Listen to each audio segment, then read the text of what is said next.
So nandun yung pakiusap muna na ginawa namin simula pa nang siya ay ma-take into custody up to nang isasakay na siya. So continuing forces, pakiusap and everything, and kailangan there's always a time to tell them that... Parang hindi na pakiusap ang nangyari. Yes, ma'am. Kasi inaresto na ninyo si Attorney Medialdeo, sabi ninyo, obstruction of justice, tama? Force continuum, ma'am. At Na hindi sinabi na nila ninyo sa pakiusap. doon sa last hearing natin, under oath, sinabi naman ninyo na talagang hinandcuff ninyo at binasahan na ninyo ng Miranda, Because tama? on the force continuum, ma'am, pataas ang application of force. Pinakiusap ko, 10 oras na nakikiusap, hindi masunod, and alas 12 na, mag-alas 10 na, lilipad ng aeroplano, Pero teka, in-elevate ko ng konti. So I became nandidiin ka forceful na. at that time. Okay. Pero ang tanong, bakit inaresto? May paghadlang ba sa proseso ng batas? May tunay ba na obstruction of justice? May panahon ba na pinigilan ni E.S. Medialdea kung sino man testigo na magsalita? Binago ba niya? Sinira ba niya yung mga dokumento? Tinago ba niya ang makakatakas na suspect? Lahat ng obstruction of justice, may pekeng pangalan ba na binigay? Pinagtatanggal niya na paglitis ng isang krimen, lahat ba yun? Talagang obstruction of justice. Alin bahagi dyan ang obstruction? Ang specific po ng ginawa ni E.S. Medialdea para siya ay aking arestuhin sa obstruction of justice, he prevented me from taking physical custody of President Duterte so that he can be boarded on the bus that will bring him on the plane. Yun na, ma'am. Kaya part yun, I read him his right. Kaya pataas na pataas, ma'am, ang level ng... So talaga How did he prevent you? Kasi ang nakita ko naman, naglagay lang naman siya ng upuan dun para upuan ng dating Pangulo. He is placing himself between me and the former president, ma'am. Umarang siya. Kaya ba niyang harangan yon? Daan-daan pulis ang kasama mo? Ako, ma'am, personal na hinarang niya, which is kailangan ko siyang alisin so that I can actually order my men to take custody of the former president and bring him to The Hague. Ang dami-dami po ninyo. May kakayahan ba o kapangyarihan si E.S. Medialdea na hadlangan ka at yung libo-libong kapulisan na dalhin si PRRD sa Hague? Yes, ma'am. Kasi nung nandun siya, hindi namin nagawa. Pero inaresto ko siya, nagawa namin, ma'am. Tama ba yun? Klaro ba kayo na ang ginawa lang, ang sinabi nyo sa last hearing, ang sabi ninyo, he was blocking my way, preventing us. He placed another chair at the side of the president for the former president to sit. Yun lang, naglagay lang ng upuan. Obstruction of justice na ba yan? Opo, ma'am. Kasi, ma'am, kung hindi siya umalis doon, hindi namin talaga maisakay sa bus si former president. Kaya nga... Dahil lang sa isang upuan? No, ma'am. Pag umupo siya uli, problema na uli yun, ma'am. Paano namin siya mapalakad? Di, bubuhatin namin siya. Libo-libo Which is, I really naman don't kayo. want to do. Yes, ma'am. Apakaklaro naman sa PD 1829. Yung obstruction of justice, ilan lang naman ang patakaran, ilan lang yung pamamagitan para obstruction. Wala namang sinasaad doon na, lalagyan mo ng upuan para maupo yung matanda. Meron bang ganun? Ma'am, basta ang bottom line lang po dito, ma'am, after he was removed from the area, wala pang 5 minutes, ma'am, the former president said, let's go. Kaya siya ay sumakay ng What bus. particular mode? Wag mong gawing justification yan na General Torre na porque nahandcuff mo na si A.S. Medialdea, 5 minutes, nadala mo na kaagad si Pangulong Duterte sa aeroplano. Ang tanong dito ngayon, yung pag-handcuff mo ba, ano justification mo? Yun lang naman, bakit? I stand by it, sir. I read him his rights and tell him what law he's violated, and I arrested him and told him exactly what is the basis of my arrest for him. And lawyer siya, sumama naman sa akin, sir, ng maayos, si E.S. Medialdea. Actually, hindi ko na nailagay. Sino hindi sasama doon? Kadami ninyo doon, Kaya nga, sir. na ninyo. Ganun lang talaga, sir, siguro. Dahil there's really a need to put an end on everything at that night na kailangan matapos na yung situation. Balik tayo. Ilang beses mo na inulit-ulit. Hulihin si President Duterte at dalhin sa daig. Yun talaga mission mo. Yes, sir. Sino nag-order sa'yo? The Chief of the Philippine National Police, sir. Si Senator Robin nagtsatsaga rito, sabi niya, magsasalita din daw siya. Okay lang. Okay. Thank you, Madam Chair. Maraming salamat po sa ating ginang tagapangulo at kay General Bato, Senator Bato. A'udhu billahi minasyaitanir rajim. Bismillahirrahmanirrahim. Alhamdulillah rabbil alamin. Bismillahi wassalatu wassalamu ala Rasulillahi. Assalamualaikum warahmatullahi wabarakatuh. Magandang hapon po sa inyong lahat. Pasensya na po, ako po kasi may press con. Kailangan po akong makaalis kaagad.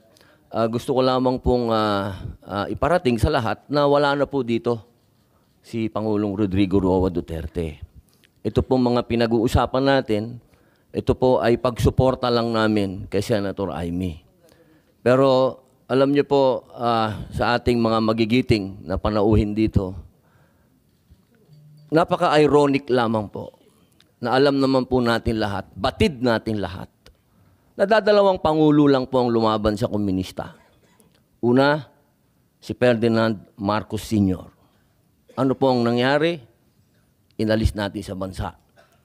Ang sumunod na lumaban po sa komunista ay si Pangulong Rodrigo Roa Duterte. Ang tanong ko lamang po sa PNP, hindi ko po kayo hinuhusgahan. Hindi po ba nyo tinanong man lang sa mga nag-uutos po sa inyo kung bakit natin dadalhin sa The Hague ang ating dating Pangulo na alam naman po natin na buhay ang Communist Party sa Netherlands.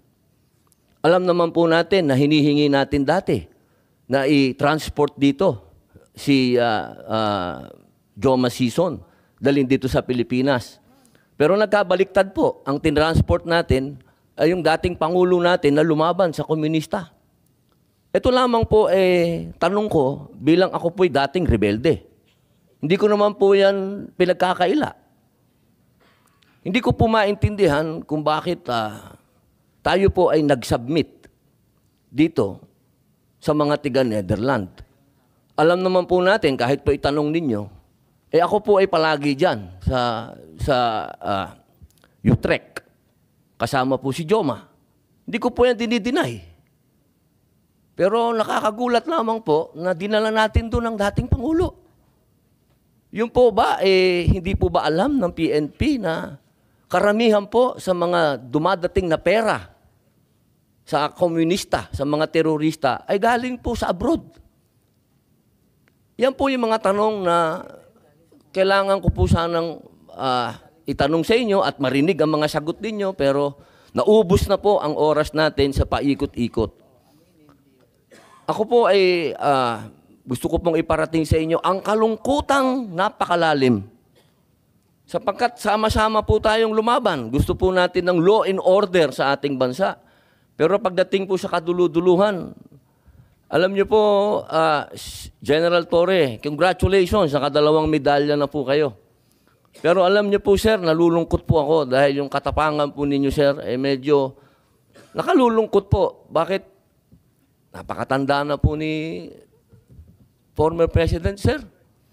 Ako naman po, tagahanga ninyo sa pagkamatapang ninyo, sir, pero napakatanda na po ni former President. At alam naman po natin, sir, na lumaban yan sa komunista. Alam niyo yan, sir. Sana naging konting, ano lang po tayo ba? Binigyan naman natin ng konting, kung paano natin tinitingnan yung mga medalya nyo, hindi lang nalagyan ng medalya si Presidente, pero kung sa medalya mag-uusapan, tinulungan niya tayo laban sa mga terorista. Yun lamang po, sir. Sana napakasakit isipin. Ito pong bagay na ito, parang pati itong ambassador natin. Ano po ba talaga ang... ito po ba talagang operation para may aalis dito ang ating dating Pangulo? Kanino po ba? Kasi kami pinopuwersa kami lahat ng mga supporter ni Digong na i-contempt po kayo. Pero hindi po namin ginagawa. Sapagkat ang order, walang order sa amin na ipakontempt kayo. Kung galing lang to kay PRRD o galing kay BP na pakontempt kayo, kukontempt kita, boss. Baka ako pa magsabi na ako hahatak sa'yo. Pero hindi ko ginagawa, boss. Kasi walang order sa amin na gawin sa inyo yan. Ang natatandaan lang po namin na sinabi ni PRRD na malinaw na ginagawa ng pulis ang order sa kanila. Kaya po namin kayo nirirespeto, sir, dahil yun ang sinabi ng boss namin. Yun ang sinabi ng chairman ng PDP, na ginagawa lang ng pulis ang trabaho nila. Pero sana naman, sir, isipin din natin kung anong itinanim ni PRRD sa bansang ito. Nilabanan natin ng komunista. Talaga bang yan ba talaga ang kapalaran ng mga presidenteng lumalaban sa komunista? Isang in-exile, isang sinurrender? Ano pa po talaga itong bansa natin? Tayo po ba'y demokratiko talaga? Tayo po ba'y under control ng komunista? Yun lamang po. Maraming salamat po sa inyong lahat. Magandang hapon. Salamat po. Maraming salamat, Senator Robin Hood Padilla. At mabalik tayo dito sa obstruction of justice na hindi namin maintindihan. Pagkat yung paglalagay nga ng upuan, parang hindi naman yun sapat para sa Section 1 ng PD 1829. Ang liwaliwanag, nakalista ron kung paano. So, parang wala namang basehan para arestuhin si E.S. Medialdea. It's just blocking you. Sabi mo, palibasa malaking tao, naglagay ng upuan. Ganun ba yun? Yes, General Torre.